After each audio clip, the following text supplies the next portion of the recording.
नमस्ते सबैजनालाई। म डाक्टर मोनिका आज एउटा भिडियो लिएर आएकी छु। त्यो आजको भिडियोमा चाहिँ मैले तपाईहरुलाई एउटा राम्रो कहानी सुनाउनेवाला छु। र यो कहानी कसको बारेमा हो, के कुराको बारेमा हो भन्नुहुन्छ भन्दाखेरि यो कहानी चाहिँ हामी सबैको घरमा रहेको एउटा ठूलो समस्या जो हो चिनी रोगको बारेमा हो। अब मैले यो कहानी किन लिएर आएँ, यो भिडियो किन बनाएँ भनेर चाहिँ म प्रमुख रूपमा पहिला भन्न चाहन्छु। अब हामी सबैको घरमा हाम्रो कोही न कोही यस्तो मान्छे हुनुहुन्छ जसलाई चिनी रोग छ हैन। हामी उपचार गराउन जान्छौँ, हामी अस्पताल जान्छौँ, हामी औषधि खान्छौँ, तर हामीलाई कति धेरै नलेज चाहिँ छैन के यसको किन हुन्छ, कसरी हुन्छ, यो औषधि हामीले खाएको कसरी काम गर्छ भनेर खासै नलेज हामीहरूलाई हुँदैन। त्यही भएर चाहिँ मैले एउटा कहानीको रूपमा यसको बारेमा यहाँ केही कुराहरू प्रस्तुत गर्छु, जस कारणले गर्दाखेरि तपाईहरुलाई पनि यसको बारेमा अलिकति बुझ्न सजिलो होस् हैन। अबको जमानामा आएर जसरी हामी हरेक कुराको बारेमा कौशलता राख्छौं र हरेक कुरा जान्न खोज्दछौं, त्यसै गरी यसको बारेमा पनि केही कुराहरू जान्यो भने आफैलाई पनि धेरै सजिलो हुन्छ भनेर चाहिँ मैले यो भिडियो लिएर आएको हो।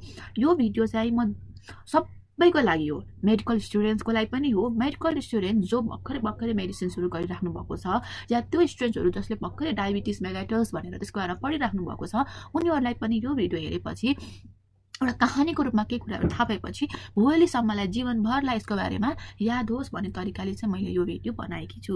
मैले यो भिडियो पार्ट गरेर कहानी मैले प्रस्तुत गर्न लागेको छु, किन भन्दाखेरि कथा त पार्ट गरेर भने पो इन्ट्रेस्टिङ हुन्छ हैन र। त्यही भएर एकै भागमा सबै कुरा भन्दाखेरि चाहिँ धेरै लामो होला भनेर चाहिँ मैले यो पार्ट गरेर भिडियो लिएर आउन लागेकी छु।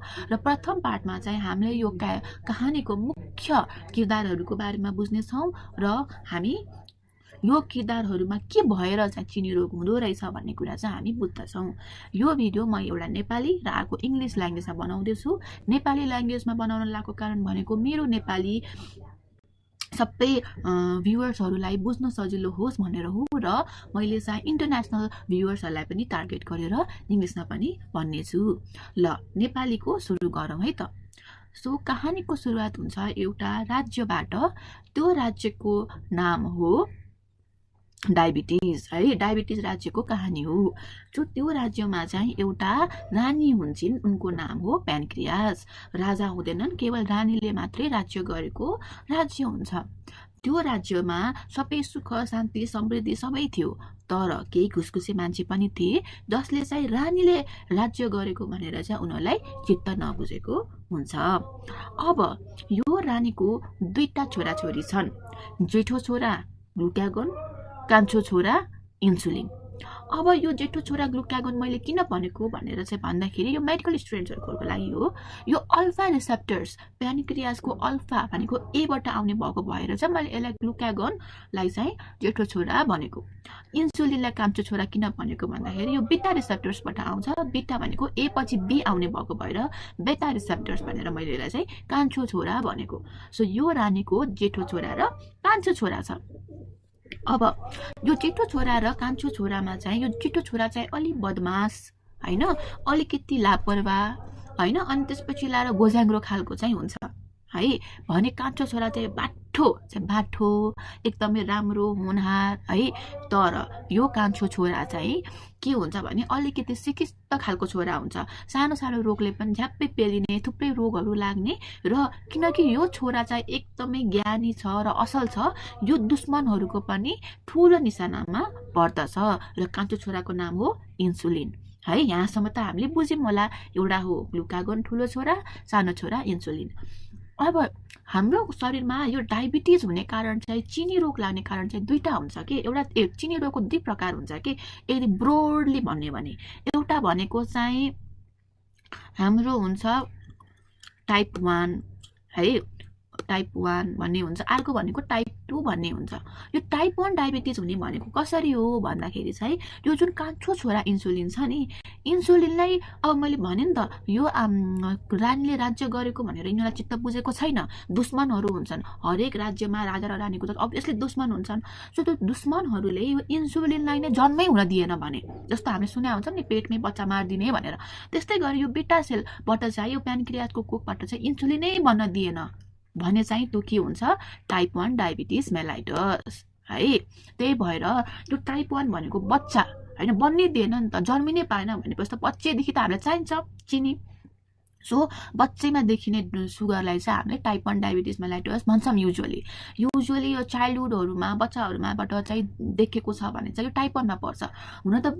अनि अर्को भनेको चाहिँ टाइप 2 भनेको चाहिँ पछि गएर इन्सुलिन त बन्यो, छोरा त जन्मियो रानेको, तर यो छोरालाई आक्रमण गरेर घाइते बनाएर राम्रोसँग काम गर्ने नबनाएर हैन, यसको मति भ्रष्ट गरिदिएर हैन, उनीहरूले जुन प्रभाव पार्छ नि त्यसलाई चाहिँ टाइप 2 भनिन्छ है। त्यो भनेको जस्तो हाम्रो शरीरमा यो इन्सुलिन भए पनि हाम्रो शरीरको सेल्सहरूले इन्सुलिनलाई नटेर्नु हैन, या इन्सुलिन थोरै मात्रै प्रोड्युस हुनु, राम्रोसँग इन्सुलिनले काम नगर्नु, त्यस्तो भयो भने हामी त्यसलाई टाइप 2 भनिन्छ है। अब सुन, यो इन्सुलिन र ग्लुकागनले चाहिँ के गर्थे भन्दाखेरि चाहिँ आमाले चाहिँ एउटा फ्याक्ट्री थियो हैन, उनीहरूको जुन राज्य चलाउने फ्याक्ट्री थियो, त्यो फ्याक्ट्रीमा चाहिँ उनीहरूले एउटा चिनी उत्पादन गर्थे के, सबै मान्छेहरूलाई सबै जनतालाई पुगाउने चिनीको उत्पादन गर्थे। त्यो चिनीको उत्पादन चाहिँ धेरै भयो भने चाहिँ इन्सुलिनको काम भनेको त्यसलाई कम गराउने थियो है। अनि यो ग्लुकागनको काम चाहिँ थोरै चिनी छ भने चाहिँ त्यसलाई बढाउने भनेर आदेश दिने काम थियो। यसरी चाहिँ यो प्यानक्रियास आमाले चाहिँ इन्सुलिन र ग्लुकागनलाई काम बाँड्दैकी थिइन् है। उनले चाहिँ यो फ्याक्ट्रीबाट जुन सुगर चिनी उनीहरूले बनाउँथे नि, हो त्यो लिभरबाट बनाउने चिनी चाहिँ ठिक्क मात्रामा हाम्रो राज्यभरि सञ्चालन होस् भनेर चाहिँ उनले चाहिँ जिम्मेवारी लिएकी थिइन्। त्यो जिम्मेवारी गर्ने बेलामा चाहिँ इन्सुलिनलाई चाहिँ थोरै सकेजस्तो हेर्नु, धेरै चिनी बन्यो भने थोरै चिनी बनाउनु है भनेर आफ्नो यहाँ फ्याक्ट्रीमा गर्ने काम गर्ने मान्छेहरूलाई भन्नु भनेर जिम्मा दिथिन् भने चाहिँ ग्लुकागन ठुलो छोरालाई चाहिँ थोरै चिनी बनेको छ, पुगिरहेको छैन चिनी राज्यमा भने चाहिँ फ्याक्ट्रीको काम गर्ने मान्छेहरूलाई चाहिँ धेरै चिनी बनाउनु है भनेर भन्नु भनेर चाहिँ काम दिएकी हुन्छन्। अब जस्तो कि मैले भनिहालेँ, अब यो काम चाहिँ यसरी बाँडेको हुन्छ, तर यदि इन्सुलिनको मैले अघि भने जस्तै इन्सुलिन बनाएन या बनेको इन्सुलिनलाई पनि यो फ्याक्ट्रीमा काम गर्ने मान्छेहरूले टेडेनन्, हाम्रो त्यो जनताहरूले टेडेनन्, या इन्सुलिन पुगेन, चाहिएको मात्रामा इन्सुलिनले काम गरिरहेको छैन, इन्सुलिन पुगिरहेको छैन भने के हुन्छ भन्दाखेरि चाहिँ अब यहाँनिर त हाम्रो शरीरमा धेरै चिनी बढे पनि हामीले चिनी त खान्छौँ, चिनी बढे पनि अब यसले भन्न सक्ने भएन किनकि यो पुगि नै रहेको छैन, यसलाई हाम्रो यो लिभर फ्याक्ट्रीको काम गर्ने मान्छेहरूले टेडी नै राखेनन्। यसले ओइ धेरै चिनी भयो, शरीरमा धेरै चिनी भयो, नबढाऊ भन्दै पनि यसले के गर्छ, सुन्दै नसुनेर काम गर्ने मान्छेहरूले यसलाई कसले टेर्छ, यसलाई त म टेर्दिनँ भनेर टेर्दैनन्। अर्को यो ग्लुकागन भन्ने चाहिँ जिद्दी हैन, जिद्दी उसलाई चाहिँ के गर्थ्यो भने बिचारा इन्सुलिनलाई सधैँ फोन गरेर ग्लुकागनलाई हेर न चिनीको मात्रा कम भयो, तिमी त चिनीको मात्रा कम भएको पनि हेर्दैनौ, छिटो छिटो भन तिम्रो भएको काम गरौ, काम गर्ने मान्छेहरूलाई तिमीले गएर छिटो भन चिनीको मात्रा बढाउन शरीरमा पुगिरहेको छैन भनेर भन्थ्यो हैन। अब यो इन्सुलिन बिचारा बुढो भयो, काम गर्न सकेन, धेरै अट्याकहरू भयो यसमा भने इन्सुलिनले ग्लुकागनलाई भन्न पनि भ्याएन। अनि यो ग्लुकागनले इन्सुलिनको आदेश नआउँदाखेरि के सोध्छ भन्दाखेरि इन्सुलिनले मलाई धेरै के भन्छ अरे केही भनेको छैन भनेपछि यसले चाहिँ इन्सुलिनले मलाई चाहिँ चिनी बढाउने नै होला मेरो काम। अब यहाँ इन्सुलिनले केही फोन गरेर भनेकै छैन मलाई, इन्सुलिनले फोन गरेर मलाई तिमी धेरै चिनीको मात्रा नबढाऊ या बढाऊ यस्तो केही भन्थ्यो होला, केही भनिरहेन भनेपछि शरीरमा यो हाम्रो राज्यमा चिनी पुगिरहेको छैन, त्यही भएर चाहिँ म चिनी बनाइ गर्छु भनेर चाहिँ उसले लिभरलाई चिच्चाइ गाली गलोज गरेर पिटेर हुन्छ कि कुटेर हुन्छ कि उसले चाहिँ चिनी बनाउन भन्छ। अनि के हुन्छ, यतापट्टि हामी चिनीको मात्रा यसै पनि खाएर शरीरमा बढिरहेको हुन्छ, उतापट्टि चाहिँ यो ग्लुकागनले गएर पनि जुन फ्याक्ट्रीमा छ अझै चिनीको मात्रा बढाइ गर, शरीरमा चिनी पुगेको छैन भन्छ किनकि इन्सुलिनले उसलाई भन्नै भ्याएको हुन्न नगर भनेर। अनि त्यस्तो गरिसकेपछि के हुन्छ, यसको नतिजा भनेको हाम्रो शरीरभरि चिनीको मात्रा बढ्छ। सो अब के हुन्छ भनेर भन्नुहुन्छ भन्दाखेरि चाहिँ हैन, अब यहाँनिर त हामीले कहानी बुझ्यौँ है कसरी चाहिँ एउटा खाएको तरिकाले, अर्को चाहिँ यो ग्लुकागन र जुन फ्याक्ट्रीको मान्छेहरूले ग्लुकागनले फ्याक्ट्रीको मान्छेहरूलाई दुःख दिएको कारणले गर्दाखेरि चाहिँ शरीरमा चिनीको मात्रा जुन बढेको छ, त्यो चिनीको चाहिँ के काम छ यो कहानीमा भनेर भन्नुहुन्छ भने यो जुन घरहरू छन् नि, यो घरहरू जुन भनेको मैले चाहिँ जनताहरू भने नि, त्यो जनताहरू भनेको हाम्रो शरीरको दिमाग, मसल्स हैन, किडनी, फोक्सो, कलेजो सबै हो के, यो यिनीहरू चाहिँ के भयो, जनताहरू भयो हैन। इभन हाम्रो लिभरहरू पनि जनता हो नि त, फ्याक्ट्रीमा काम गर्ने मान्छे भए पनि तिनीहरू जनता हो कि हैन हो। सबै यो जनताहरूमा चाहिँ के हुन्छ भनेर भन्नुहुन्छ भन्दाखेरि चाहिँ यिनीहरूलाई चाहिँ यो राज्यमा रानीले के गरेको हुन्थ्यो भन्दाखेरि चाहिँ अब किनकि इन्सुलिनै होनहार ज्ञानी भएको भएर यो कारोबार चाहिँ इन्सुलिनले नै सम्हालेको हुन्थ्यो। उसले चाहिँ त्यो चिनी लिएर चाहिँ के गर्थ्यो, घर घरमा जान्थ्यो ट्रकमा है। घर घरमा गएर उसले के भन्थ्यो भने ल तिमीहरूलाई मैले चिनी ल्याइदिएको छु, तिमीहरू यो चिनी लिगौ, खाओ, तागतवर बन, तिमीहरूले काम गरेछौ, काम गरेको बापत तिमीहरूलाई ल चिनी भनेर चाहिँ चिनी उनीहरूले दिने गर्थे होइन। त्यो दिएको बापत तिनीहरूले खाना खान्थे, खाना खाएर तिनीहरू तागतवर भएर देशकै लागि काम गर्थे, राज्यको लागि काम गर्थे, राम्रोसँग काम गर्थे। तर यहाँ के भइदिन्छ भने एउटा कारण जस्तो कि हाम्रो शरीरमा धेरै फ्याटहरू भयो भने भन्नाले जस्तो कि यहाँनिर फोहोरहरू होइन, फ्याटहरूलाई हामीले के भन्न मिल्छ, फोहोरहरू। यो घरको वरिपरि धेरै फोहोरहरू, खराब कुराहरू भयो होइन, गनाउने कुराहरू राख्यौँ भने के हुन्छ, कोही हाम्रो घरमा आउँछ, आउँदैन नि हो। त्यही भएर चाहिँ के हुन्छ भन्दाखेरि चाहिँ जब हाम्रो शरीरमा फ्याटहरू बढ्छ, त्यो फ्याटहरूले गर्दाखेरि चाहिँ एडिपोकाइन्स, फ्री फ्याटी एसिड्सहरू गरिदिन्छ, जसले चाहिँ यो इन्सुलिन सिग्नलिङलाई चाहिँ अफेक्ट गर्छ होइन। त्यही भएको भएर चाहिँ यो सेल्सहरूले चाहिँ इन्सुलिन लिन पाउँदैन। त्यस्तै गरी यो कहानीमा पनि यो घरको मान्छेले यसरी नै फोहोर थुपालेपछि यो इन्सुलिनको ट्रक ड्राइभर हाम्रो अनन्त चिनी चाहिँ यो शरीरभित्र यसले राम्रोसँग लिन पाउँदैन, किनकि फोहोरको डङ्गोर हुन्छ, ऊ यहाँबाट बाहिर निस्किन पाउँदैन, बाहिरको चिनी भित्र आउन पाउँदैन। यसको कारणले यसले चिनी पाउँदैन, अनि के हुन्छ, यसमा एनर्जी पनि आउन, अनि यसले राम्रोसँग काम गर्न नै सक्दैन। एउटा कारण त्यो भयो। अर्को कारण के हुनसक्छ भन्दाखेरि चाहिँ तातो पिरो भनेको चाहिँ रिसाएको बेलामा हामी कस्तो रातो पिरो हुन्छ नि, पुरै रिसाउने रातो, पुरै रिसा जस्तो हुन्छ नि, हो त्यस्तो रातो पिरो भयो भने मतलब कि इन्फ्लामेसन भयो भने, शरीरमा कुनै प्रकारको इन्फेक्सनहरू भयो भने त्यो सेल्स पनि इन्सुलिन रेजिस्टेन्ट भइदिन्छ कि इन्सुलिन रेजिस्टेन्ट भन्दा पनि राम्रोसँग त्यो इन्सुलिन रिसेप्टर्सहरू काम गर्दैन त्यो सेल्सहरूको होइन, त्यो एरियाको। त्यस्तै गरी यिनीहरू चाहिँ रिसाउँछन् कि इन्सुलिनदेखि, मलाई यो इन्सुलिन पटक्कै मन परेन काम गरेको, मैले यसले जेसुकै भन्योस् म टेर्दिनँ भने जस्तै गरेर यो सेल्सहरूले, यो एउटा जनताले चाहिँ उनीहरूलाई टेर्दै नटेर्ने, यसको त म कुरै सुन्दिनँ, यसले दिएको म चिनी नै खान्न, बरु म भोकै मर्छु, त यसले दिएको म चिनी नै खान्न भनेर चाहिँ यसले के गर्छ, चिनी यसले लिँदैन है। भनेपछि हाम्रो शरीरमा जुन धेरै मात्रामा चिनी भइरहेको छ, त्यो चिनी धेरै मात्रामा भएको चिनी चाहिँ के कारणले एउटा गएन भन्दाखेरि अर्को चाहिँ फोहोरको डङ्गुरले भनेको चाहिँ increase fatty acid, fat around the body होइन, फ्री फ्याटी एसिड्सको बढी मात्राले।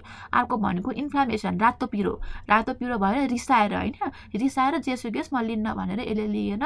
त्यसपछि पनि के भयो, चिनी जुन बढ्दा मात्रामा हाम्रो अलरेडी फ्याक्ट्रीले प्रड्युस गरेको थियो त्यो अझै अब यता पनि पाएन, यता यसले पनि लिएन। अर्को भनेको चाहिँ के हुन्छ भन्दाखेरि चाहिँ हजुरको अल्छी के। अब यहाँ बिचारा यो उसले हाम्रो यो इन्सुलिनले होइन चिनी लिएर घर घरमा आएको छ, ढोका नक गर्छ, ढोका खोल्नुहोस् मैले चिनी ल्याएको छु खानालाई भनेर भन्दाखेरि यो सेल यति अल्छी यति लेजी होइन, उसले ढोकै खोल्दैन कि कामै गर्दैन।